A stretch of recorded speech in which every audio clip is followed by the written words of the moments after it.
أشهد أن لا إله إلا الله وحده لا شريك له وأشهد أن محمدا عبده ورسوله أما بعد فأعوذ بالله من الشيطان الرجيم بسم الله الرحمن الرحيم الحمد لله رب العالمين الرحمن الرحيم مالك يوم الدين إياك نعبد وإياك نستعين اهدنا الصراط المستقيم صراط الذين أنعمت عليهم غير المغضوب عليهم ولا الضالين. ഹസ്രത്ത് അബൂബക്കർ സിദ്ദീഖ് റളിയല്ലാഹു അൻഹുവിൻ്റെ കാലഘട്ടത്തിൽ മുർത്തദീങ്ങൾക്കും പ്രക്ഷോഭകാരികൾക്കുമെതിരായി നടന്ന ഉദ്യമങ്ങളെ സംബന്ധിച്ചുള്ള പരാമർശമാണ് നടന്നുകൊണ്ടിരിക്കുന്നത്. ഇത് സംബന്ധമായി ബഹ്റൈൻ്റെ 9ാമത്തെ ഉദ്യമത്തെക്കുറിച്ചുള്ള പരാമർശം ഇപ്രകാരമാകുന്നു. തത്സംബന്ധമായി കൂടുതൽ വിശദീകരിച്ചുകൊണ്ട് പറയുന്നു, ഇത് ഹസ്രത്ത് അലായിബ്ന് ഹസ്റമിയുടെ ഉത്തുമയ്ക്കെതിരെയുള്ള സൈനിക നീക്കത്തെക്കുറിച്ചാണ്. എഴുതുന്നു, ഹസ്രത്ത് ഹസ്രത്ത് ജാറൂത്തിന് കൽപ്പന നൽകിക്കൊണ്ട് പറഞ്ഞു, നീ അബ്ദുൽ കൈസ് ഗോത്രത്തെ കൂട്ടിക്കൊണ്ട് കുത്തുമിനെ എതിരിടുന്നതിനായി ഹജറിലേക്ക് ചേർന്നുള്ള പ്രദേശത്ത് ചെന്ന് തമ്പടിക്കുക. ഹസ്രത്ത് അലാഹ് തൻ്റെ സൈന്യസമേതം കുത്തുമിനെ എതിരിടുന്നതിനായി ആ പ്രദേശത്ത് എത്തി. ദാറേൻ വാസികളെ കൂടാതെ എല്ലാ ബഹുദൈവാരാധകരും കുത്തുമിൻ്റെ അടുത്ത് ഒരുമിച്ച് കൂടിയിരുന്നു. അതുപോലെ എല്ലാ മുസ്ലിങ്ങളും ഹസ്രത്ത് അലാബിന് ഹസ്റമിയുടെ അടുക്കലും ഒരുമിച്ചേർന്നിരുന്നു. ഇരു കൂട്ടരും തന്താങ്ങളുടെ മുന്നിൽ കിടങ്ങ് കുഴിച്ചു. അവർ ദിവസവും തങ്ങളുടെ കിടങ്ങ് മറികടന്ന് ശത്രുക്കളെ ആക്രമിക്കുകയും യുദ്ധത്തിന് ശേഷം വീണ്ടും കിടങ്ങിന് പിന്നിലേക്ക് മാറുകയും ചെയ്തിരുന്നു. ഒരു മാസത്തോളം ഇതായിരുന്നു യുദ്ധത്തിൻ്റെ അവസ്ഥ. അങ്ങനെ ഒരു രാത്രി ശത്രുക്കളുടെ തമ്പുകളിൽ നിന്നും മുസ്ലിങ്ങൾ ബഹളം കേട്ടു. ശത്രുക്കളുടെ യഥാർത്ഥ അവസ്ഥയെക്കുറിച്ച് അറിഞ്ഞു വരാൻ സാധിക്കുന്ന ആരെങ്കിലും ഉണ്ടോ എന്ന് ഹദ്രത്ത് അല ചോദിച്ചു. ഹദ്രത്ത് അബ്ദുല്ലാഹി ബിൻ ഹസഫ് പറഞ്ഞു, ഞാൻ അതിനായി പോകാം. അദ്ദേഹം മടങ്ങി വന്നുകൊണ്ട് പറഞ്ഞു, നമ്മുടെ ശത്രുക്കൾ ലഹരിയിൽ മുഴുകിയിരിക്കുകയാണ്, ലഹരിയിൽ മുങ്ങി ബഹളമുണ്ടാക്കുകയാണ്. ഈ കോലാഹലമെല്ലാം അതിൻ്റേതാകുന്നു. ഇത് കേട്ട ഉടനെ തന്നെ മുസ്ലിങ്ങൾ ശത്രുക്കളെ ആക്രമിച്ചു. അവരുടെ തമ്പുകളിൽ കടന്ന് അവരെ നിഷ്കരണം വധിക്കാൻ തുടങ്ങി. അവർ തങ്ങളുടെ കിടങ്ങുകളിലേക്ക് ഓടാൻ തുടങ്ങി. കുറേ ആളുകളിൽ അതിൽ വീണ് മരിച്ചു. ചിലർ അതിൽ നിന്ന് രക്ഷപ്പെടുകയും ചെയ്തു. ചിലർ ഭയന്നു. ചിലർ കൊല്ലപ്പെടുകയോ ബന്ധനസ്ഥരാക്കപ്പെടുകയോ ചെയ്തു. അവരുടെ തമ്പുകളിലെ എല്ലാം തന്നെ മുസ്ലിങ്ങൾ അധീനപ്പെടുത്തി. രക്ഷപ്പെട്ട് ഓടിയവർക്ക് തങ്ങളുടെ ശരീരത്തിലുണ്ടായിരുന്നത് മാത്രമേ എടുക്കാൻ സാധിച്ചുള്ളൂ. എന്നാൽ അബ്ജർ ജീവൻ രക്ഷിച്ച് ഓടിക്കളഞ്ഞു. ഭയത്താലും പരിഭ്രമത്താലും തൻ്റെ ശരീരത്തിൽ ജീവനില്ല എന്ന അവസ്ഥയിലായിരുന്നു ഉത്തം. അയാൾ തൻ്റെ കുതിര അടുത്തേക്കോടി. അന്നേരം മുസ്ലിങ്ങൾ ബഹുദേവാരാധകരുടെ മധ്യഭാഗത്ത് പ്രവേശിച്ചു കഴിഞ്ഞിരുന്നു. മുസ്ലിങ്ങളിൽ നിന്നും ഓടി മറഞ്ഞുകൊണ്ട് കുതിരപ്പുറത്ത് കയറുന്നതിനായുള്ള ശ്രമത്തിലായിരുന്നു ഭയചകിതനായ ഹുത്താം. കുതിരയുടെ പാദഗ്രഹണത്തിൽ കാല് വെച്ചപ്പോൾ തന്നെ അത് പൊട്ടിപ്പോയി. ഹദ്രത്ത് ഖൈസ് ബിൻ ആസിം അയാളെ നരകത്തിലേക്ക് അയച്ചു. ബഹുദൈവാരാധകരുടെ എല്ലാം കൈയടക്കിയ ശേഷം മുസ്ലിങ്ങൾ അവരുടെ കിടങ്ങിൽ നിന്ന് പുറത്തു വന്ന് അവരെ പിന്തുടർന്നു. ഹദ്രത്ത് ഖൈസ് ബിൻ ആസിം അബു ജറാനടുത്തെത്തി. എന്നാൽ അബ്ജറിന്റെ കുതിര ഹസ്രത്ത് ഖൈസിന്റെ കുതിരയേക്കാൾ ആരോഗ്യമുള്ളതായിരുന്നു. അയാൾ തൻ്റെ കൈപ്പിടിയിൽ നിന്നും രക്ഷപ്പെട്ടേക്കാമെന്ന് തോന്നി. അദ്ദേഹം അബ്ജറുടെ കുതിരയുടെ പുറത്തേക്ക് അമ്പെയ്തു. തൽഫലമായി അതിന് മുറിവേറ്റു. ഏതായിരുന്നാലും അബ്ജർ പിടിക്കപ്പെട്ടില്ല, ഓടിക്കളഞ്ഞു എന്ന് രേഖപ്പെടുത്തിയിരിക്കുന്നത്. ഒരു റിവായത്തിൽ വന്നിരിക്കുന്നത് ഹദ്രത്ത് കൈസ് അബ്ജറിന്റെ തലയിൽ വെട്ടുകയും അത് അയാളുടെ കവചത്തെ തകർത്ത് കടന്നുപോയി എന്നുമാണ്. പിന്നീട് ഹദ്രത്ത് കൈസ് വീണ്ടും അപ്രകാരം ചെയ്യുകയും അയാൾ രക്തത്തിൽ കുളിക്കുകയും ചെയ്തു. പ്രഭാതത്തിൽ ഹദ്രത്ത് ആലാ യുദ്ധമുതലുകൾ മുജാഹിദീങ്ങളിൽ വിതരണം ചെയ്തു. യുദ്ധത്തിൽ ധൈര്യം പ്രകടിപ്പിച്ചവർക്ക് കൊല്ലപ്പെട്ട നേതാക്കന്മാരുടെ വില കൂടിയ വസ്ത്രങ്ങളും നൽകി. അവരിൽ ഹദ്രത്ത് തഫീഫ് ബിനു മുൻസർ, ഹദ്രത്ത് കൈസ് ബിൻ ആസിം, ഹദ്രത്ത് സുമാമ ബിൻ അസാൽ എന്നിവർ ഉൾപ്പെടുന്നു. ഹദ്രത്ത് സുമാമയ്ക്ക് നൽകിയ വസ്ത്രങ്ങളിൽ കുത്തുമിന്റെ ഒരു കറുത്ത വില കൂടിയ കൊത്തുപണികളുള്ള നീളക്കുപ്പായം ഉണ്ടായിരുന്നു. അത് ധരിച്ചുകൊണ്ട് അയാൾ സ്വയം അഭിമാനത്തോടും അഹങ്കാരത്തോടും കൂടി സഞ്ചരിക്കാറുണ്ടായിരുന്നു. ഈ ഉദ്യമത്തിന്റെ വിജയത്തെക്കുറിച്ച് ഹദ്രത്ത് അബൂബക്കറിന് വിവരം നൽകപ്പെട്ടു. കിടങ്ങുകാരുടെ പരാജയത്തെക്കുറിച്ചും സെയ്ദും മാറും ചേർന്ന് കൊലപ്പെടുത്തിയ കുത്തമിന്റെ വധത്തെക്കുറിച്ചും ഹദ്രത്ത് ആലാ ഹദ്രത്ത് അബൂബക്കറിനുള്ള ഒരെഴുത്തിൽ എഴുതി അയച്ചു. അതിലെഴുതി, അമ്മാബാദ്, അനുഗ്രഹദാതാവും മഹോന്നതനുമായ അള്ളാഹു നമ്മുടെ ശത്രുക്കളുടെ ബുദ്ധിയെ നശിപ്പിച്ചു. പകൽ സമയത്ത് അവർ സേവിച്ച മദ്യം മുഖേന അവരുടെ ശക്തിയെ അവൻ ക്ഷയിപ്പിച്ചു കളഞ്ഞു. ഞങ്ങൾ കിടങ്ങു മറികടന്ന് അവരിലേക്ക് കടന്നു കയറി. ഞങ്ങൾ അവരെ ബോധശൂന്യരായി കണ്ടു. ഏതാനും ചിലരൊഴികെ ബാക്കി എല്ലാവരെയും ഞങ്ങൾ വധിച്ചു. അള്ളാഹു ഹുത്തമിനെയും ഇല്ലാതാക്കി. ഹജറും അതിന്റെ പ്രാന്തപ്രദേശങ്ങളും ഹദ്രത്ത് ആലായിന്റെ നിയന്ത്രണത്തിലായി. എന്നാൽ പ്രാദേശികരായ ധാരാളം ഫാർസികൾ പുതിയ ഭരണകൂടത്തിന്റെ വിരോധികളായി തുടർന്നു. ഹജറിലുള്ള മദീന ഭരണകൂടത്തെ അട്ടിമറിക്കപ്പെടുന്നതാണെന്നും മഫ്രൂഖ് ഷെയ്ബാനി തൻ്റെ സമുദായമായ തകലവയും നമറിന്റെയും സൈന്യത്തെ കൂട്ടി വന്നുകൊണ്ടിരിക്കുകയാണെന്നുമുള്ള വാർത്തകൾ പ്രചരിപ്പിച്ച് ജനങ്ങളിൽ അവർ വിഷാദമുണ്ടായിക്കൊണ്ടിരുന്നു. ഹദ്രത്ത് അബൂബക്കറിന് റളിയല്ലാഹുവിന് ഇത് സംബന്ധമായി വിവരം ലഭിച്ചപ്പോൾ അദ്ദേഹം ഹദ്രത്ത് ആലാക്ക് ഇങ്ങനെ എഴുതി: മഫ്രൂഖ് നേതാവായ ബനു ഷെയ്ബാൻ ബിനു സാലബ നിങ്ങളെ ആക്രമിക്കാനിരിക്കുകയാണെന്ന് അന്വേഷണത്തിൽ വ്യക്തമാകുകയും കലാപകാരികൾ ഈ വാർത്ത പ്രചരിപ്പിക്കുകയും ചെയ്യുകയാണെങ്കിൽ അവരെ അടിച്ചമർത്തുന്നതിനായി സൈന്യത്തെ അയക്കുക, അവരെ മെതിച്ചു കളയുക, അവരുടെ പിന്നിലുള്ള ഗോത്രങ്ങളെ ഒരിക്കലും തലപൊക്കാൻ ധൈര്യപ്പെടാത്ത തരത്തിൽ ഭയചകിതരാക്കുകയും ചെയ്യുക. മുർത്തദീങ്ങൾ ദാരേനിൽ ഒരുമിച്ചുകൂടി. തൽസംബന്ധമായി ചില ചരിത്രകാരന്മാർ എഴുതുന്നു, ദാരേൻ യുദ്ധം ഹദ്രത്ത് അബൂബക്കറിന്റെ ഖിലാഫത്ത് കാലഘട്ടത്തിലാണ് നടന്നത്. എന്നാൽ ചില ചരിത്രകാരന്മാർ ദാരേൻ യുദ്ധം ഹസ്രത്ത് ഉമറിന്റെ കാലഘട്ടത്തിലാണെന്നും രേഖപ്പെടുത്തിയിരിക്കുന്നു. ഏതായിരുന്നാലും മുർത്തദീങ്ങൾ അവിടെ ഒരുമിച്ചുകൂടി. പേർഷ്യൻ ഉൾക്കടലിലെ ഒരു ദ്വീപായിരുന്നു ദാരേൻ. അത് ബഹ്റൈനിൽ നിന്നും ഏതാനും മൈലുകൾ അകലെയാണുള്ളത്. അവിടെ ആദ്യം മുതൽക്കേ തന്നെ ക്രിസ്ത്യൻ കുടുംബമാണ് വസിച്ചിരുന്നത്. ഹദ്രത്ത് അലായിൽ നിന്ന് പരാജയം ഏറ്റുവാങ്ങിയ ശേഷം ഓടി രക്ഷപ്പെട്ട പരാജിതരായ പ്രക്ഷോഭകാരികളിൽ ഒരു വലിയ വിഭാഗം ചങ്ങാടങ്ങളിൽ കയറി ദാരയിലേക്ക് കടന്നിരുന്നു. മറ്റുള്ളവർ തങ്ങളുടെ ഗോത്രപ്രദേശങ്ങളിലേക്ക് മടങ്ങി. ബക്കർബിന് വായിൽ ഗോത്രത്തിലുള്ള ഇസ്ലാമിൽ നിലനിന്നവരോട് അവർക്കെതിരെ പോരാടുന്നതിനായി ഹദ്രത്ത് ആലാബിന് ഹസ്രമിക്ക് കത്തെഴുതി. കൂടാതെ ഉത്തൈബ ഇബ്നു നഹാസിനോടും ഹദ്രത്ത് ആമിർ ഇബ്നു അബ്ദുൽ അസ്വദിനോടും നിങ്ങൾ എവിടെയാണോ അവിടെ തന്നെ തങ്ങുകയും ഓരോ വഴികളിലും മുർത്തദീങ്ങളെ എതിരിടുന്നതിനായി കാവൽ ഏർപ്പെടുത്താനും കൽപ്പന നൽകി. അതോടൊപ്പം തന്നെ സ്വയം മുന്നോട്ടു പോയി മുർത്തദീങ്ങളെ ആക്രമിക്കുക എന്ന് ഹസ്രത്ത് മസ്മാഇന് കൽപ്പനയും നൽകി. അദ്ദേഹം ഹസ്രത്ത് ഖസഫ തൈമിയോടും ഹസ്രത്ത് മുസന്ന ഇബ്ന് ഹാരിസ ഷെയ്ബാനിയോടും ആ മുർത്തദീങ്ങളെ ആക്രമിക്കുന്നതിനായി കൽപ്പന നൽകി. ബഹ്റൈനിലെ പ്രക്ഷോഭങ്ങളുടെ തീയണക്കുന്നതിൽ മുസന്ന ഇബ്നു ഹാരിസ വലിയ പങ്ക് വഹിച്ചിരുന്നു.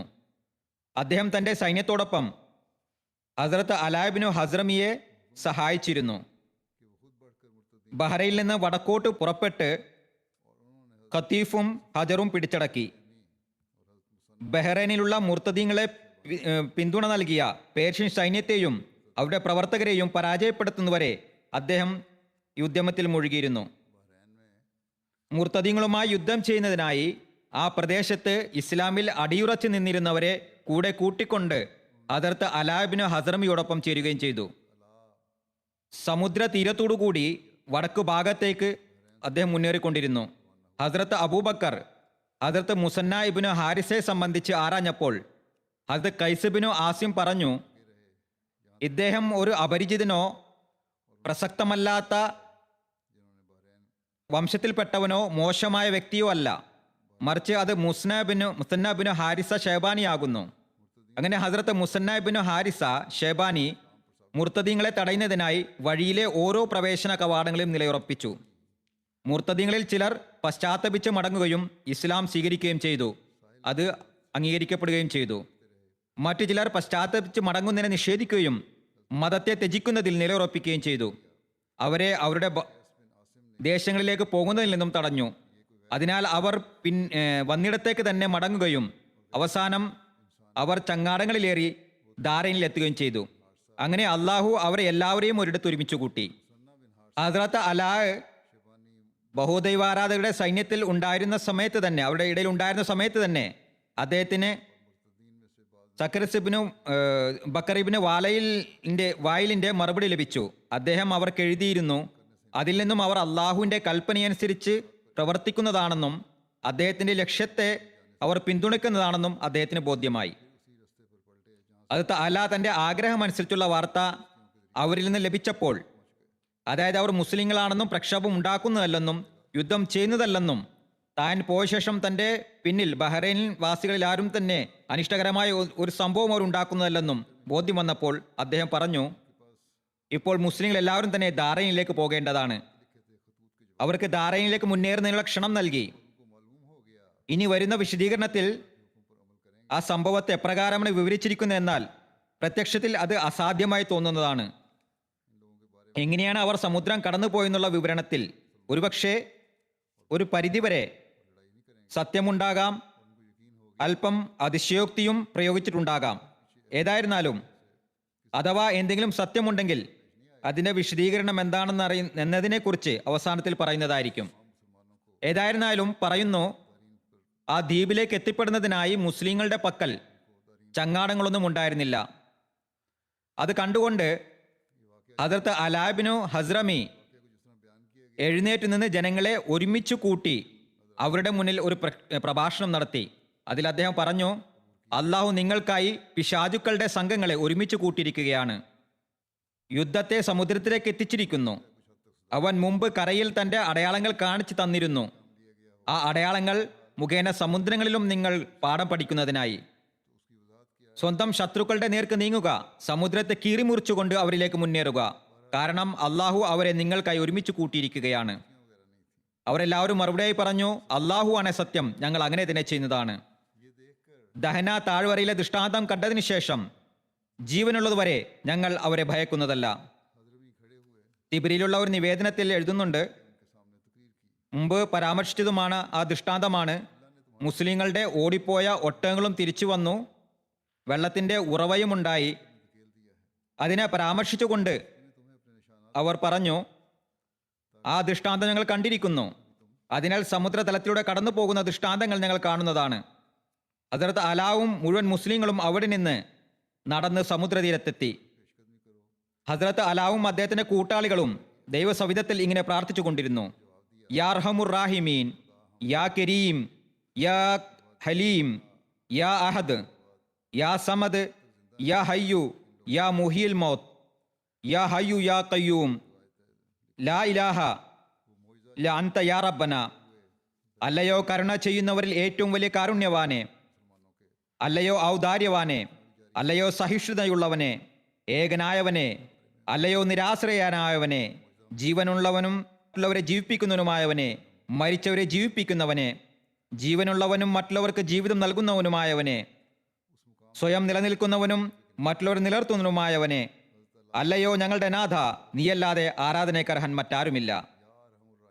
ഏതായിരുന്നാലും ഹദ്റത്ത് ആല സൈന്യത്തിലുള്ള എല്ലാവരോടും ഈ ദുആ ചെയ്തുകൊണ്ട് തങ്ങളുടെ സവാരികളെ സമുദ്രത്തിലേക്ക് ഇറക്കാൻ പറഞ്ഞു.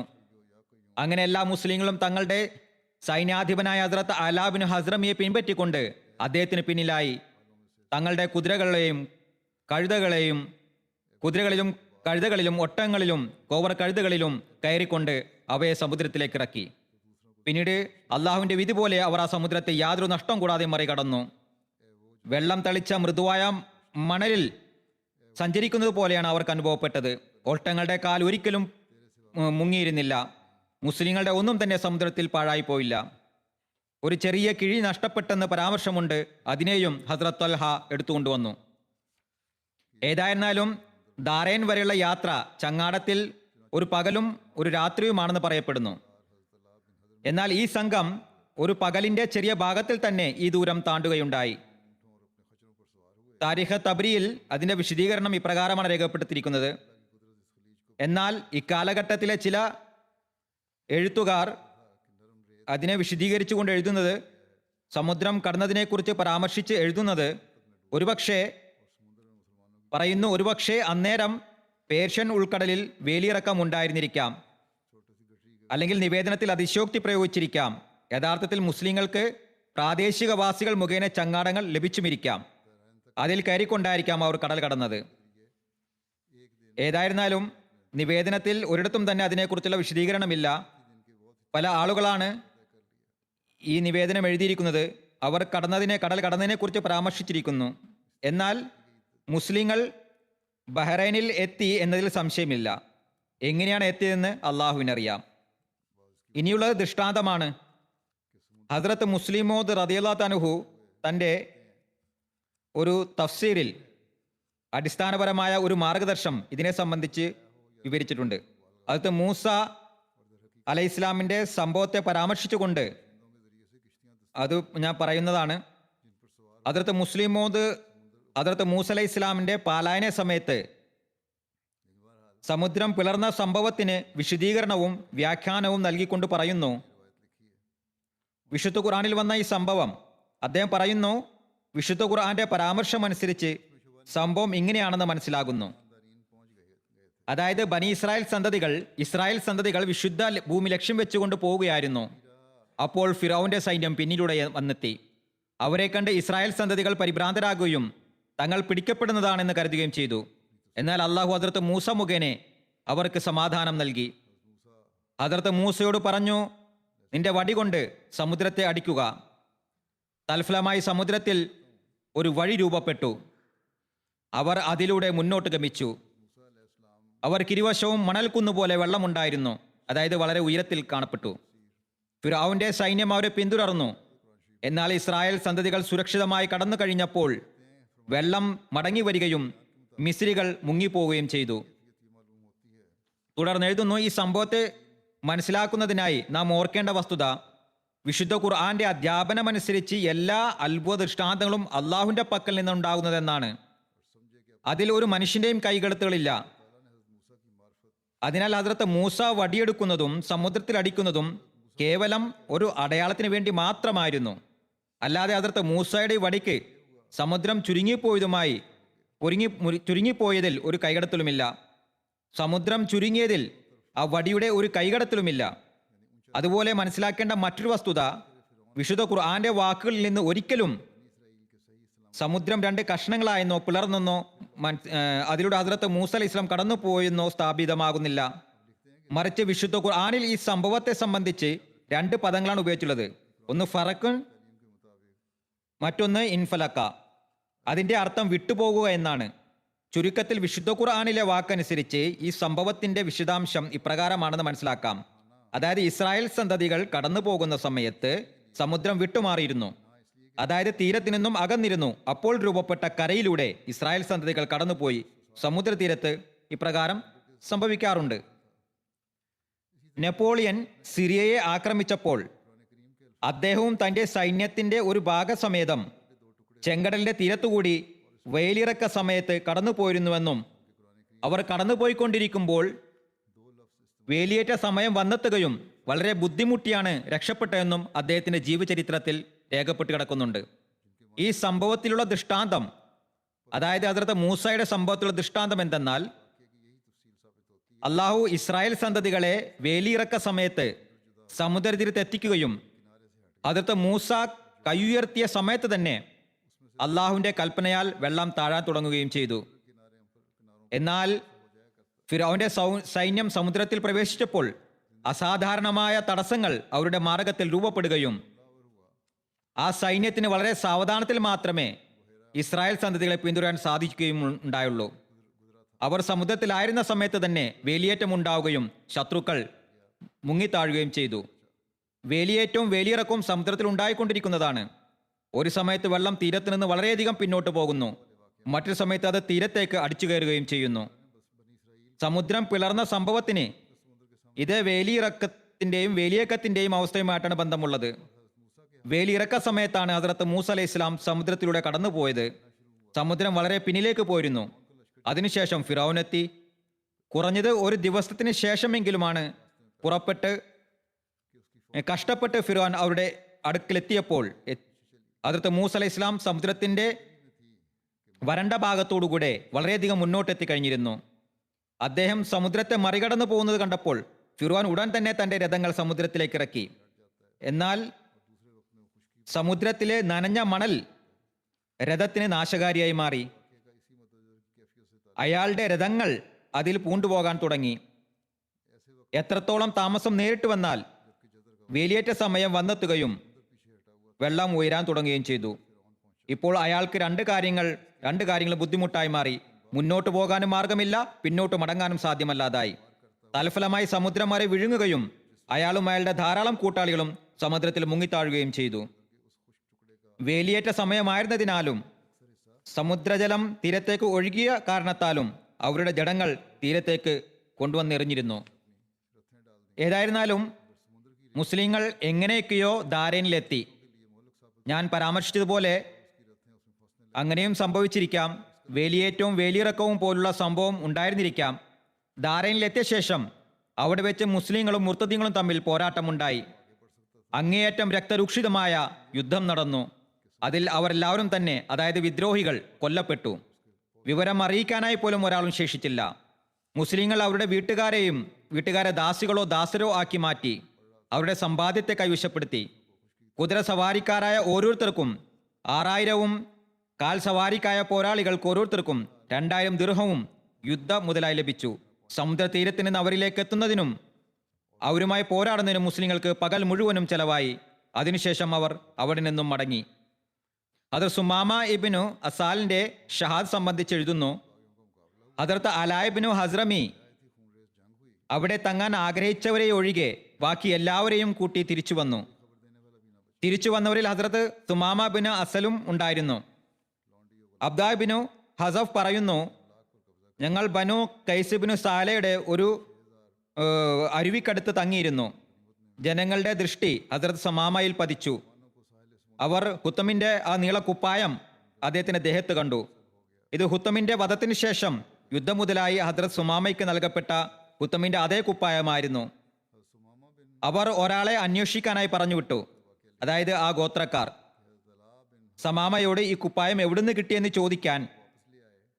നിങ്ങൾ തന്നെയാണോ ഹുത്തമിനെ കൊന്നത്, അതേ മറ്റാരെങ്കിലുമാണോ എന്ന് ചോദിച്ചറിയാനും ഒരാളെ പറഞ്ഞു വിട്ടു. ഹുത്തം അവരുടെ നേതാവായിരുന്നു. അയാൾ വന്ന് ഹദ്റത്ത് സുമാമയുടെ കുപ്പായത്തെക്കുറിച്ച് ചോദിച്ചു. അദ്ദേഹം പറഞ്ഞു, ഇതെനിക്ക് യുദ്ധം മുതലായി ലഭിച്ചതാണ്. അയാൾ ചോദിച്ചു, നിങ്ങളാണോ ഹുത്തമിനെ കൊന്നത്? അത് സുമാമ പറഞ്ഞു, അല്ല, എന്നാൽ അയാളെ കൊല്ലണമെന്ന് എൻ്റെ ആഗ്രഹമായിരുന്നു. അയാൾ ചോദിച്ചു, ഈ കുപ്പായം നിങ്ങളുടെ അടുത്ത് എവിടുന്നാണ് വന്നത്? ആ സുമാമ പറഞ്ഞു, ഇതെനിക്ക് യുദ്ധം മുതലായിട്ടാണ് ലഭിച്ചതെന്ന് ഞാൻ നിങ്ങളോട് മുമ്പ് പറഞ്ഞില്ലേ. അങ്ങനെ ആ ഗോത്രക്കാർ തിരിച്ചു വന്ന് തൻ്റെ സുഹൃത്തുക്കളോട് എല്ലാ കാര്യങ്ങളും പറഞ്ഞു. അപ്പോൾ അവരെല്ലാവരും ഒന്നിച്ചു ചേർന്ന് ഹദ്റത്ത് സുമാമയുടെ അടുക്കൽ വരികയും അദ്ദേഹത്തെ വളയുകയും ചെയ്തു. നീ ഹുത്തമിന്റെ ഘാതകനാണെന്ന് അവർ പറയാൻ തുടങ്ങി. ആ സുമാമ പറഞ്ഞു, നിങ്ങൾ കളവാണ് പറയുന്നത്, ഞാനല്ല ഘാതകൻ. എന്നാൽ ഈ കുപ്പായം എനിക്ക് യുദ്ധം മുതലിൽ നിന്ന് എൻ്റെ വിഹിതമായി എനിക്ക് ലഭിച്ചതാണ്. അവർ പറഞ്ഞു, വിഹിതം ഘാതകന് മാത്രമാണ് ലഭിക്കുക. ആ അസുമാമ പറഞ്ഞു, കുപ്പായം അയാളുടെ ദേഹത്തുണ്ടായിരുന്നില്ല, മറിച്ച് അയാളുടെ വാഹനത്തിലോ സാധനങ്ങളിൽ നിന്നോ ആണ് ലഭിച്ചത്. ജനങ്ങൾ പറഞ്ഞു, നീ കളവാണ് പറയുന്നത്. പിന്നീട് അദ്ദേഹത്തെ അവർ ഷഹീദാക്കുകയും ചെയ്തു. 10ാമത്തെ ഉദ്യമത്തെക്കുറിച്ച് എഴുതുന്നു, ഇത് ഹദ്രത്ത് സവേദ് ബിനു മുക്കറിന്റെ മുർത്തദീങ്ങൾക്കും പ്രക്ഷോഭകാരികൾക്കും എതിരായ ഉദ്യമമായിരുന്നു. അത് അബൂബക്കർ ഒരു പതാക അത് സവേദ് ബിനു മുക്രമിന് നൽകിയിരുന്നു. യമന്റെ പ്രദേശമായ തമാമയിലേക്ക് പോകുന്നതിനെ അദ്ദേഹത്തിന് കൽപ്പന നൽകി. യമാമയിലേക്ക് പോകുന്നതിന് അത് കൽപ്പന നൽകി. യമനി നിഘണ്ടുവിൽ തഹാമയ്ക്ക് കൊടും ചൂട്, അതുപോലെ കാറ്റ് നിന്ന് പോകുക എന്നും അർത്ഥമുണ്ട്. അതുപോലെ നിഘണ്ടുവിൽ അതിന്റെ ഒരർത്ഥം താഴ്ന്ന പ്രദേശം എന്നുമുണ്ട്. യമന്റെ കിഴക്കിലും തെക്കും കുൽസും സമുദ്രത്തിന് തീരത്തും താഴ്ന്ന പ്രദേശങ്ങളുടെ ഒരു നിര തന്നെയുണ്ട്. അതിന് തമാമ എന്ന് പറയുന്നു. ആ ഭൂതലത്തിൽ വളരെ താഴ്ന്നതും എന്നാൽ നിരനിരയുമായ കുന്നുകൾ കാണപ്പെടുന്നു. തഹാമയുടെ ഒരു ഭാഗത്തുള്ള അതിർത്തി മക്കയുടെ അടുത്തെത്തുന്നുണ്ട്. തെക്കൻ യമന്റെ അതിർത്തി സനാ സിംഹാസനത്തിന്റെ ഏകദേശം 350 മൈൽ ദൂരത്ത് അവസാനിക്കുന്നു. തഹാമ യമനിലെ ഒരു ജില്ലയായിരുന്നു. അതിൽ ധാരാളം ഗ്രാമങ്ങളും ചെറുപട്ടണങ്ങളും ഉണ്ടായിരുന്നു. ഇതാണ് തമാമയുടെ വിതരണം. അത് സവേദ് ഇബ്നു മഖ്റമിനെ കുറിച്ച് പറയുകയാണെങ്കിൽ അദ്ദേഹത്തിന്റെ പിതാവിന്റെ പേര് മഖ്റൻ ഇബ്നു ആയിസ് എന്നായിരുന്നു. ബൻസീന ഗോത്രക്കാരനായിരുന്നു. അബു അദ്യ എന്നായിരുന്നു സ്ഥാനപ്പേര്. അബു അമർ എന്നും സ്ഥാനപ്പേരെന്നും രേഖപ്പെടുത്തിയിരിക്കുന്നു. അദ്ദേഹം ഹിജ്രി 5ാം വർഷത്തിലാണ് ഇസ്ലാം സ്വീകരിച്ചത്. ഖന്തക് യുദ്ധത്തിൽ അദ്ദേഹം നബി സല്ലല്ലാഹു അലൈഹി വസല്ലം തിരുമേനിയോടൊപ്പം പങ്കാളിയായിരുന്നു. പിന്നീടുള്ള എല്ലാ യുദ്ധങ്ങളിലും നബി സല്ലല്ലാഹു അലൈഹി വസല്ലം തിരുമേനിയോടൊപ്പം ഉണ്ടായിരുന്നു.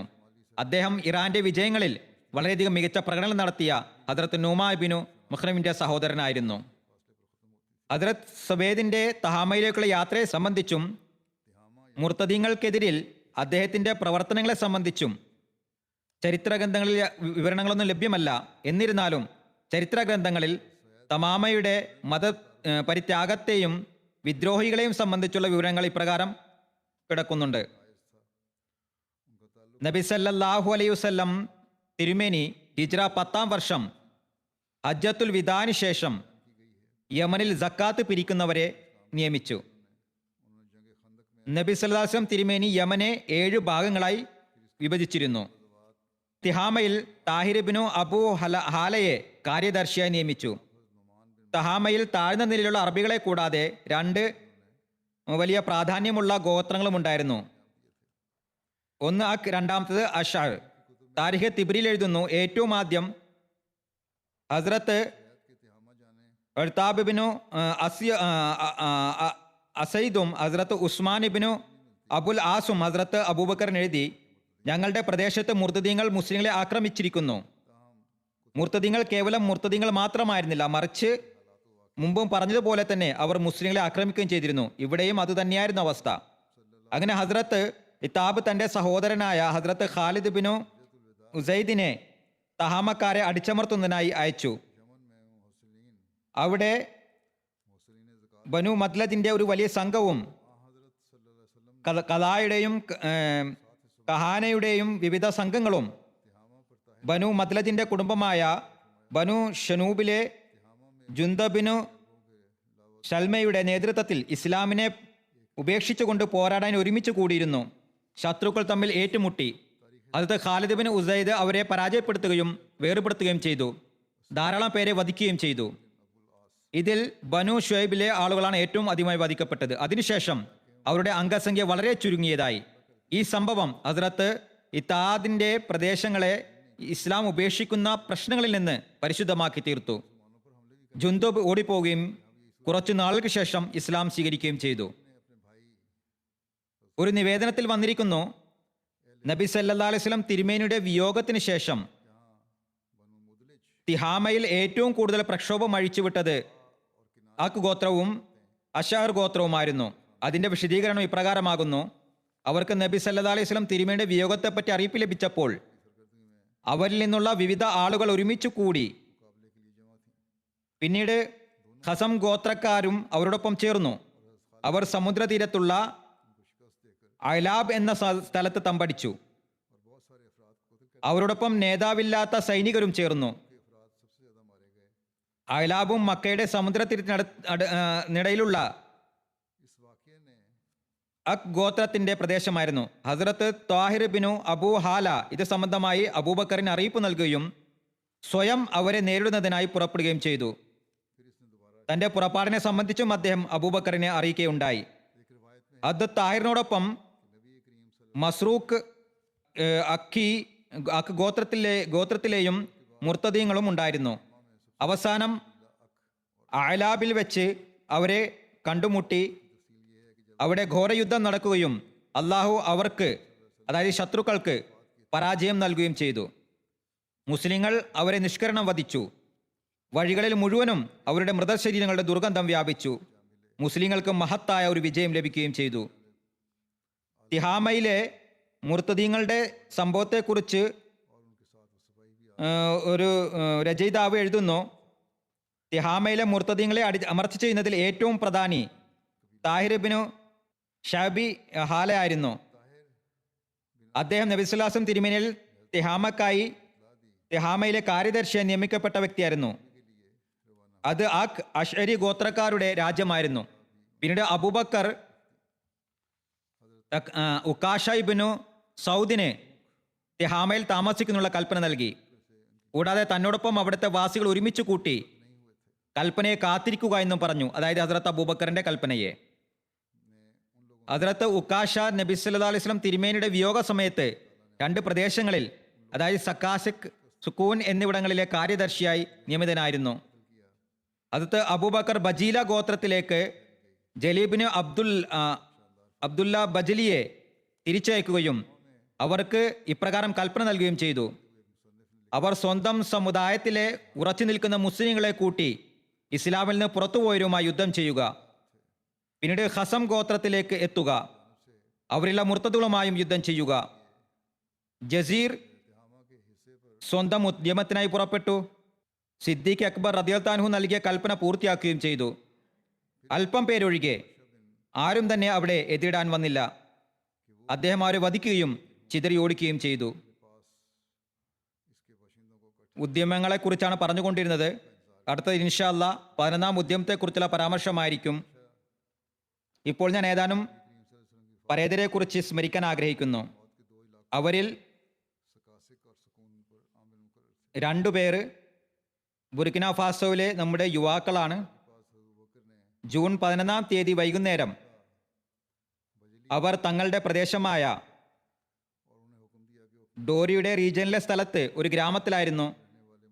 അപ്പോൾ അവിടെ ഭീകരവാദികൾ ആക്രമണം നടത്തുകയും അവിടെ ധാരാളം പേർ കൊല്ലപ്പെടുകയും ചെയ്തു. അതിൽ നമ്മുടെ ഈ 2 അഹമ്മദി യുവാക്കളും ഷഹീദാകുകയുണ്ടായി. അവർ തങ്ങളുടെ കടയിൽ പണിയെടുക്കുകയായിരുന്നു. വെടിവെപ്പ് നടന്നു. സംഭവ സ്ഥലത്ത് തന്നെ അവർ ഷഹീദായി. ഇന്നാ ലില്ലാഹി വ ഇന്നാ ഇലൈഹി റാജിഊൻ. അതിൽ ഒരാളുടെ പേര് ഡിക്കോ സക്കരിയ എന്നാകുന്നു. 32 വയസ്സായിരുന്നു. ഡോരി റീജനിൽ ഖുദ്ദാമുൽ അഹമ്മദിയുടെ റീജണൽ കായിദായി സേവനം ചെയ്യുന്നുള്ള തൗഫീഖ് അദ്ദേഹത്തിന് ലഭിച്ചു. ഘാനയിലെ മദ്രസുൽ ഹിഫ്സിൽ വിശുദ്ധ ഖുർആൻ ഹിഫ്ദ് ചെയ്യുന്നതിനായി പോയിരുന്നു. കുറച്ചു കാലം ഹിഫ്ദ് ചെയ്ത ശേഷം മടങ്ങി വന്നു. എപ്പോഴും ജമാഅത്തിന്റെ സേവനത്തിനായി സന്നിഹിതനായിരുന്നു. എന്ത് പണിക്കായാലും ലബ്ബൈക്ക് പറഞ്ഞുകൊണ്ട് സ്വയം തന്നെ സമർപ്പിക്കുമായിരുന്നു. 5 നേര നമസ്കാരങ്ങളിൽ കൃത്യനിഷ്ഠയുള്ള ആളായിരുന്നു. തഹജ്ജുദും നഫലുകളും കൃത്യമായി അനുഷ്ഠിച്ചിരുന്നു. സ്വന്തം ചന്തകളും കൃത്യമായി തന്നെ നൽകിയിരുന്നു.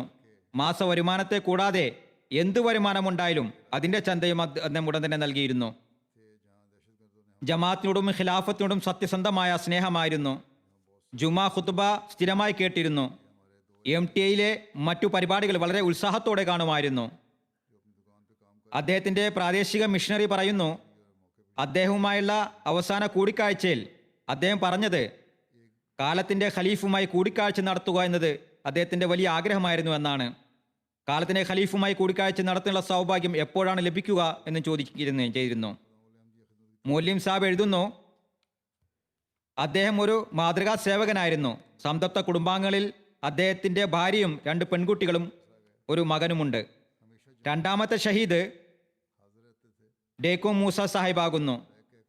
അദ്ദേഹത്തിന് 34 വയസ്സായിരുന്നു. അദ്ദേഹം ഇപ്പോൾ തന്റെ മജ്ലിസായ സായിത്തിങ്കായുടെ ഖുദ്ദാമുൽ അഹമ്മദിയ കായിദായിരുന്നു. തന്റെ ജമാഅത്തിലെ എല്ലാ പരിപാടികളിലും മുൻപന്തിയിലുണ്ടാകുമായിരുന്നു. മറ്റുള്ളവരെയും പങ്കെടുപ്പിക്കുമായിരുന്നു. നമസ്കാരങ്ങളിലും ചന്തകളിലും കൃത്യനിഷ്ഠയുള്ളയാളായിരുന്നു. അദ്ദേഹത്തിന് ജമാഅത്തിൽ പള്ളിയില്ലായിരുന്നു. അതിനാൽ പ്രാദേശികമായി ഒരു ഷെഡ് ഉണ്ടാക്കി അതിൽ കൃത്യമായി നമസ്കാരം അനുഷ്ഠിക്കാനുള്ള പരിശ്രമത്തിലായിരുന്നു. സ്ഥിരമായി എനിക്ക് കത്തുകൾ അയക്കുകയും ചെയ്തിരുന്നു. ക്യാപിറ്റലിൽ നിന്ന് ആര് സന്ദർശനത്തിന് വന്നാലും അവർക്കായി ആതിഥ്യമരുളുമായിരുന്നു. സ്വയം കൂടെ നിന്ന് പണിയെടുപ്പിക്കുകയും മറ്റുള്ളവരിൽ ചേരുകയും ചെയ്യുമായിരുന്നു. അദ്ദേഹത്തിന്റെ സംതൃപ്ത കുടുംബാംഗങ്ങളിൽ 2 ഭാര്യമാരും 3 പെൺമക്കളുമുണ്ട്. അള്ളാഹു അവർക്ക് പുറത്തു കൊടുക്കുകയും അവരുടെ കരുണ കാണിക്കുകയും ചെയ്യട്ടെ, പദവികൾ ഉയർത്തട്ടെ. 2 ശുഹദാക്കളെയും സംബന്ധിച്ച് അവിടുത്തെ അമീർ ജമാഅത്ത് എഴുതുന്നു, ഈ 2 ഖാദിമുകളും തങ്ങളുടെ പ്രാദേശിക മിഷണറിയായ ഡേക്കോ അഹമ്മദ് ബോരിമ സാഹിബിന്റെ സഹോദരന്മാരായിരുന്നു. അദ്ദേഹം ഇപ്പോൾ റേഡിയോ അഹമ്മദിയ ഡോരിയയുടെ ഇൻചാർജ് ആകുന്നു. അവരുടെ കുടുംബത്തിൽ അഹമ്മദിയത്ത് അവരുടെ പിതാവായ ഇബ്രാഹിം ചുന്തി സാഹിബിലൂടെയാണ് എത്തിയത്. അങ്ങേയറ്റം ആത്മാർത്ഥതയുള്ളയും തബ്ലീഗിൽ ആവേശവുമുള്ള വ്യക്തിയായിരുന്നു. അദ്ദേഹം ഡോറി റീജിയനിലെ സെയ്ം അൻസാറുള്ളയുമായിരുന്നു. അദ്ദേഹം മരിച്ചുപോയി 2011. പിന്നീട് ദുആക്കായി എഴുതുന്നു, അമീർ സാഹിബ് 2015 മുതൽ ബുർക്കിന ഫാസോയിൽ ഭീകരവാദികളുടെ ആക്രമണം ഉണ്ടായിക്കൊണ്ടിരിക്കുന്നു. രാജ്യത്തിന്റെ വടക്ക് ഭാഗങ്ങളിൽ വളരെയധികം നാശനഷ്ടങ്ങൾ ഉണ്ടായിട്ടുണ്ട്. 2 മില്യണിലധികം ആളുകൾ ഭവനരഹിതരായിട്ടുണ്ട്. അള്ളാഹു അവർക്കും സമാധാനത്തിന്റെ അവസ്ഥ സംജാതമാക്കട്ടെ.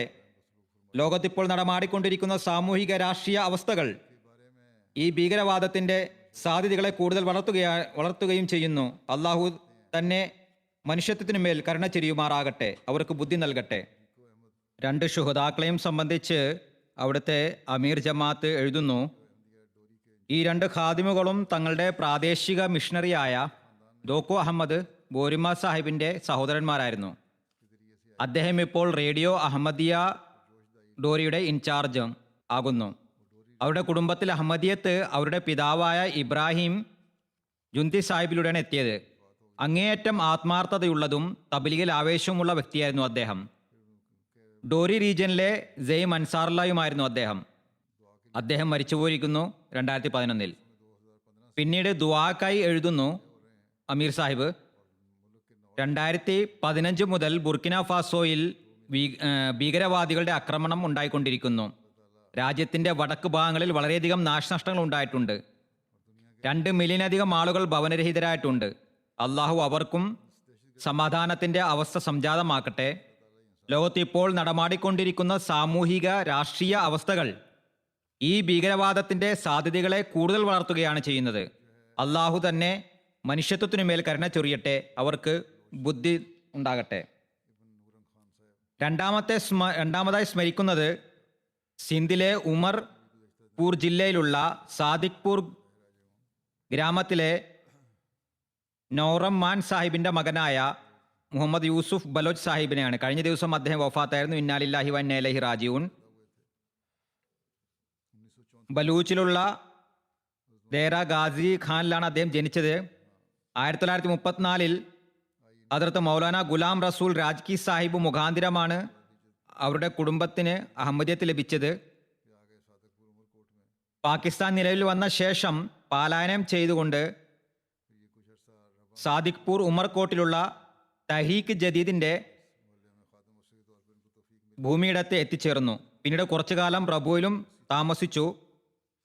6 വർഷത്തോളം സ്വന്തം മുഹല്ലയിൽ ഖാദിം മസ്ജിദായും സേവനം ചെയ്യാനുള്ള തൗഫീക്ക് ലഭിച്ചു. അള്ളാഹുവിന്റെ അനുഗ്രഹത്താൽ മൂസിയായിരുന്നു. സന്തപ്ത കുടുംബാംഗങ്ങളിൽ ഭാര്യയെ കൂടാതെ 7 ആൺമക്കളും 4 പെൺമക്കളുമുണ്ട്. അദ്ദേഹത്തിന്റെ ഒരു മകൻ ഷബീർ അഹമ്മദ് സാഹിബ് ജമാഅത്തിന് മുറബിയാകുന്നു.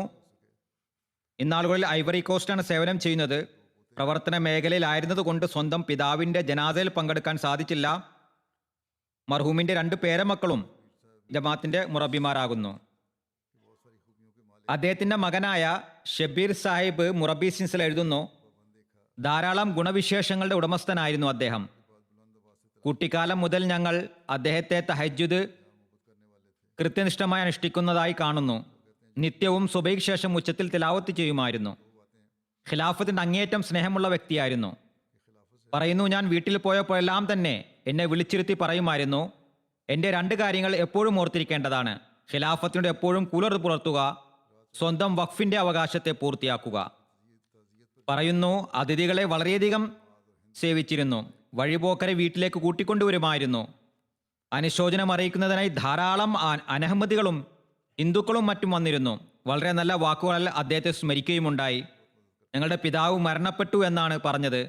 കാരണം അദ്ദേഹം ധാരാളം പാവപ്പെട്ടവരെ സഹായിച്ചിരുന്നു.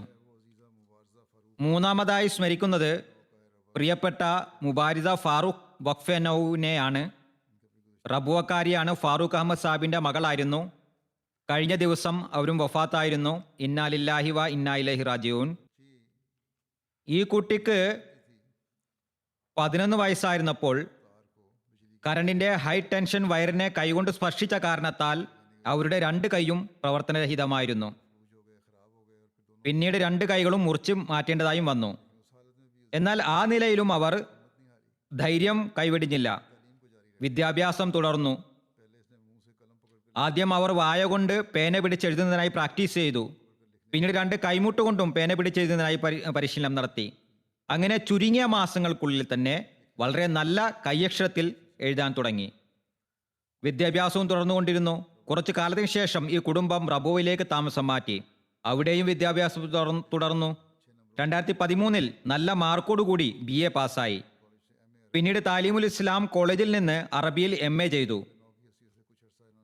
വാഖഫെ-നൗ എന്ന നിലയിൽ കുറച്ചുകാലം അവർ താഹിർ ഹാർട്ട് ഇൻസ്റ്റിറ്റ്യൂഷനിൽ സേവനം ചെയ്തിരുന്നു. വിശുദ്ധ ഖുർആൻ ഉച്ചാരണ ശുദ്ധിയോടും വാക്കർത്ഥത്തോടും കൂടി പഠിച്ചു. എപ്പോഴും 100% മാർക്ക് വാങ്ങിയിരുന്നു. മൊഹല്ലയിൽ ഖുർആൻ പരിഭാഷ ക്ലാസുകൾ നടത്തിയിരുന്നു. അവരുടെ സംതപ്ത കുടുംബാംഗങ്ങളിൽ മാതാപിതാക്കൾ കൂടാതെ 2 സഹോദരന്മാരും 2 സഹോദരിമാരുമുണ്ട്. അള്ളാഹു അവർക്ക് പുറത്തു കൊടുക്കുകയും അവരിൽ കരുണ ചെയ്യുകയും ചെയ്യട്ടെ. അവരുടെ മാതാപിതാക്കൾക്കും ക്ഷമയും സ്ഥൈര്യവും പ്രദാനം ചെയ്യട്ടെ. അടുത്തതായി സ്മരിക്കുന്നത് ബഹുമാനപ്പെട്ട അൻസോമാന വത്താറ സാഹിബിനെയാകുന്നു. അദ്ദേഹം ഐവറി കോസ്റ്റിലെ മുഅല്ലിമായിരുന്നു. മാസാദോഗോ പ്രദേശത്തെ കഴിഞ്ഞ ദിവസം അദ്ദേഹം വഫാത്തായി. ഇന്നാ ലില്ലാഹി വ ഇന്നാ ഇലൈഹി റാജിഊൻ. അവിടുത്തെ ഇൻചാർജ് മിഷണറി എഴുതുന്നു, പരേതൻ സാധാരണക്കാരനും നമസ്കാരം, നോമ്പ് എന്നിവയിൽ കൃത്യനിഷ്ഠയുള്ള വ്യക്തിയും ലളിത പ്രകൃതക്കാരനും ധാരാളം ദുആകൾ ചെയ്യുന്ന വ്യക്തിയും അടിമുടി മാന്യനുമായിരുന്നു. ധാരാളമായി നഫലുകൾ അനുഷ്ഠിച്ചിരുന്നു. തിങ്കളാഴ്ചയും വ്യാഴാഴ്ചയും സ്ഥിരമായി നഫൽ നോമ്പെടുത്തിരുന്നു. ധാരാളമായി അദ്ദേഹത്തിന്റെ ദുആകളും സ്വീകരിക്കപ്പെട്ടിരുന്നു. ഖിലാഫത്തുമായി അദ്ദേഹത്തിന് അഗാധമായ പ്രേമമായിരുന്നു. വളരെ ഉത്തമനായ ഒരു മുബല്ലിഗായിരുന്നു. 1997 ഒരു സ്വപ്നം മുഖേനയാണ് അഹമ്മദിയത്ത് സ്വീകരിച്ചത്. സ്വപ്നത്തിൽ അദ്ദേഹം തന്നെ ഒരു കാട്ടിനുള്ളിലായി കണ്ടു. അവിടെ നിന്ന് ഒരു നാസിയാം ഗ്രാമത്തിലേക്ക് പോകുന്നു. ഒരു വാളുകൊണ്ടാണ് അങ്ങോട്ട് പോകുന്നതിനുള്ള വഴി ഉണ്ടാക്കുന്നത്. അതോടൊപ്പം തന്നെ പരിശുദ്ധ കലിമ ഉച്ചത്തിൽ ചൊല്ലിക്കൊണ്ടിരിക്കുകയും ചെയ്യുന്നു. പറയുന്നു, ഈ സ്വപ്നത്തിന് ശേഷം ഒരു അഹമ്മദി മിഷണറി ഉമർ മഅസ് സാഹിബ് തബ്ലീഗിനായി നാസിയായിൽ വന്നിരിക്കുന്നതായും എനിക്കറിയാൻ കഴിഞ്ഞു. അപ്പോൾ ഞാൻ സ്വയവും അവിടേക്ക് പോവുകയും ജമാഅത്തിന്റെ സന്ദേശം ലഭിച്ച ഉടൻ തന്നെ ബയ്യത്ത് ചെയ്യുകയും ചെയ്തു. സ്വപ്നത്തിൽ എന്നോട് അള്ളാഹു സ്വീകരിക്കാൻ പറഞ്ഞ സന്ദേശം ഇത് തന്നെയാകുന്നു എന്ന് പറയുകയും ചെയ്തു. എനിക്ക് ദീൻ ലഭിക്കുന്ന ഗ്രാമത്തിലേക്ക് ശ്രമം നടത്തി എനിക്ക് എത്തേണ്ടതുണ്ട്. ഏതായിരുന്നാലും മുഹമ്മദ് സ്വീകരിച്ചതിന്റെ കുറച്ചു കാലങ്ങൾക്ക് ശേഷം ജമാഅത്തിന് മൂല്യമായി അദ്ദേഹം സ്വയം വഖഫ് ചെയ്തുകൊണ്ട് ജമാഅത്തിന് വേണ്ടി സേവനമനുഷ്ഠിക്കാൻ തുടങ്ങി. 2002 രാജ്യത്ത് ആഭ്യന്തര യുദ്ധം തുടങ്ങിയപ്പോൾ അദ്ദേഹത്തിന്റെ സ്ഥലത്തുനിന്ന് മർക്കസുമായുള്ള ബന്ധം നിലനിർത്താൻ സാധിച്ചില്ല. മൗലിം സാഹിബ് ഗ്രാമത്തിലും ചുറ്റുപാടുമുള്ള ജമാഅത്തുകളുമായുള്ള തന്റെ ബന്ധം നിലനിർത്തി. ജമാഅത്ത് അംഗങ്ങൾക്കായുള്ള വിദ്യാഭ്യാസ ശിക്ഷണ കാര്യങ്ങൾ എല്ലാ നിലയിലും തുടർന്നു കൊണ്ടുപോയി കേന്ദ്രവുമായി ബന്ധപ്പെട്ടുകൊണ്ടിരിക്കുകയും ചെയ്തിരുന്നു. അങ്ങനെ അദ്ദേഹം തന്റെ ഗ്രാമത്തിലുള്ള തന്റെ വീടിന്റെ അങ്കണത്തിൽ ഒരു പള്ളിയും നിർമ്മിച്ചു. അവിടെ നിന്നുകൊണ്ടും ജമാഅത്ത് അംഗങ്ങളുടെ വിദ്യാഭ്യാസ ശിക്ഷണ ജോലികൾ നിർവഹിച്ചിരുന്നു. അതുപോലെ തന്നെ ദേശീയ തലത്തിലുള്ള എല്ലാ ജമാഅത്ത് പരിപാടികളിലും നീണ്ട യാത്ര ചെയ്ത് കൃത്യമായി അദ്ദേഹം പങ്കെടുക്കുമായിരുന്നു. 1998 അദ്ദേഹത്തിന് UK ജൽസ സാലനിൽ പങ്കെടുക്കാനുള്ള അവസരം ലഭിച്ചു. അത് ഖലീഫത്തുൽ മസീഹ് റാബി റഹ്മത്തുള്ളാഹി തആലയുമായി കൂടിക്കാഴ്ച നടത്തുന്നുള്ള സൗഭാഗ്യവും അദ്ദേഹത്തിന് ലഭിച്ചിരുന്നു. ഹുസൂർ റഹ്മത്തുള്ളാഹി തആലയോടൊപ്പം MTA പരിപാടിയായ ദ ഫ്രഞ്ച് മുലാഖാത്തിലും പങ്കെടുക്കാനുള്ള അവസരം ലഭിച്ചിരുന്നു. ആ കൂടിക്കാഴ്ചയിൽ വളരെ സന്തോഷവാനായിരുന്നു അദ്ദേഹം.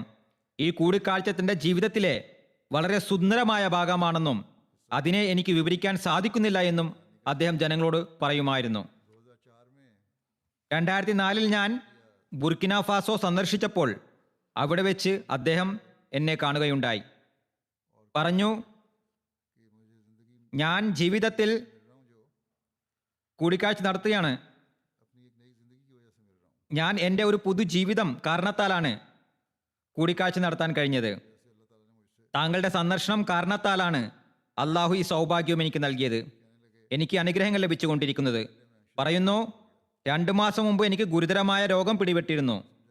എൻ്റെ അവസാന സമയമായിരിക്കാം എന്ന് വീട്ടുകാരും മനസ്സിലാക്കി. പറയുന്നു, അന്നേരം ഞാനൊരു സ്വപ്നം കണ്ടു. ആ സ്വപ്നത്തിൽ അദ്ദേഹം എന്നെ കണ്ടു. ഞാൻ അദ്ദേഹത്തിൻ്റെ തലയിൽ തടവിക്കൊണ്ടിരിക്കുകയായിരുന്നു. പറയുന്നു, എല്ലാ രോഗങ്ങളും ശരീരത്തെ ഉപേക്ഷിച്ച് കഴിഞ്ഞതായി സ്വപ്നത്തിൽ തന്നെ എനിക്ക് അനുഭവപ്പെട്ടു. പറയുന്നു, ഞാൻ ഉണർന്നപ്പോൾ ശരിക്കും രോഗം എന്നെ വിട്ടുപോകുകയും ഞാൻ ആരോഗ്യവാനാകുകയും ചെയ്തിരുന്നു. ഏതായിരുന്നാലും ഞാനിവിടെ സന്ദർശിച്ചപ്പോൾ ഞാൻ സ്വപ്നത്തിൽ കണ്ടതിനെ പ്രവർത്തന രൂപത്തിൽ പൂർത്തിയാക്കിയാലും എന്ന് പറഞ്ഞുകൊണ്ട് തലോടുന്നതിനായി അദ്ദേഹം സ്വന്തം തല മുന്നോട്ട് കുനിച്ചു. വളരെയധികം സന്തോഷവാനായിരുന്നു അദ്ദേഹം. ഖിലാഫത്തുമായി പരിപൂർണ കൂറിന്റെ ബന്ധമായിരുന്നു അദ്ദേഹത്തിന്. എനിക്ക് ലഭിച്ചിരിക്കുന്ന ഈ ജീവിതം ദീനിനെ സേവിക്കുന്നതിന് വേണ്ടിയായിട്ടാണെന്നും ഇതേ കാര്യത്തിനായി ഞാൻ എൻ്റെ ജീവിതം ചെലവഴിക്കുന്നതാണെന്നും അദ്ദേഹം ജനങ്ങളോട് പറയുമായിരുന്നു. ആ വാഗ്ദാനത്തെ അദ്ദേഹം പൂർത്തിയാക്കി. 94 വയസ്സുവരെ ജീവിച്ചു. അവസാന കാലം വരെ പ്രവർത്തന നിരതനും ആരോഗ്യവാനുമായിരുന്നു. പ്രായമേറെ ആയിരുന്നിട്ടും സ്വയം സമീപസ്ഥ ജമാഅത്തുകളിൽ സന്ദർശിക്കുമായിരുന്നു.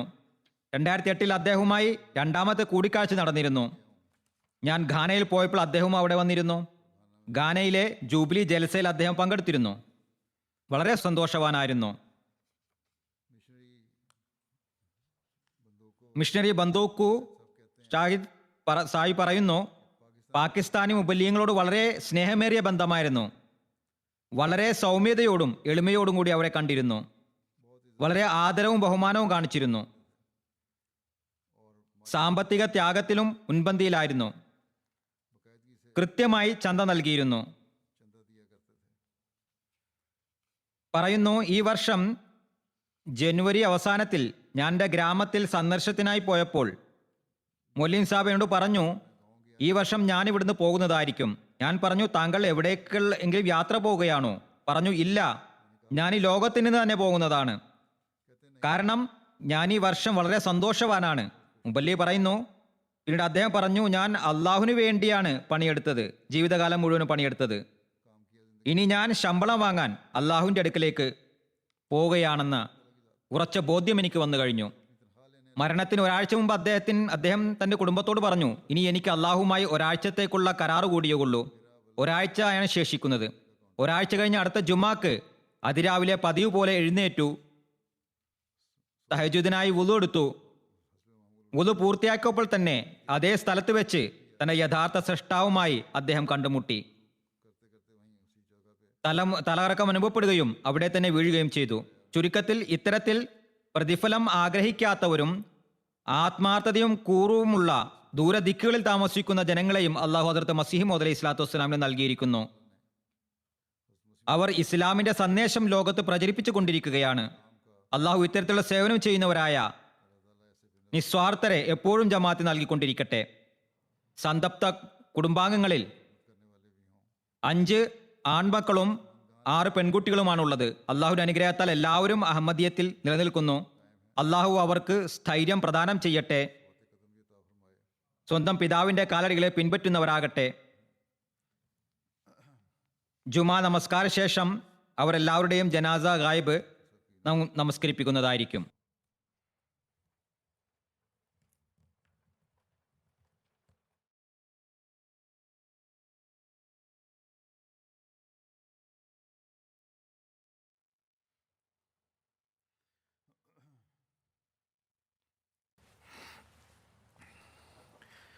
الحمد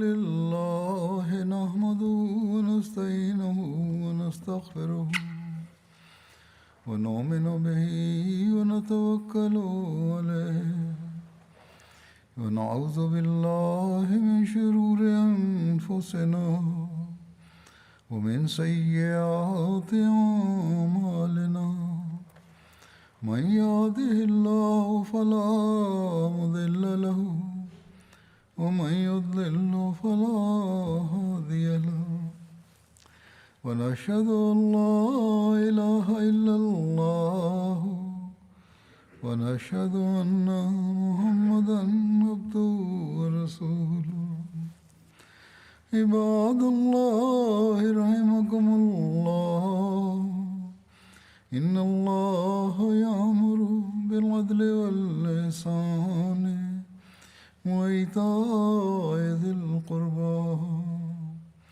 وينهى عن الفحشاء والمنكر والبغي يعظكم لعلكم تذكرون اذكروا الله يذكركم وادعوه يستجب لكم ولذكر الله أكبر.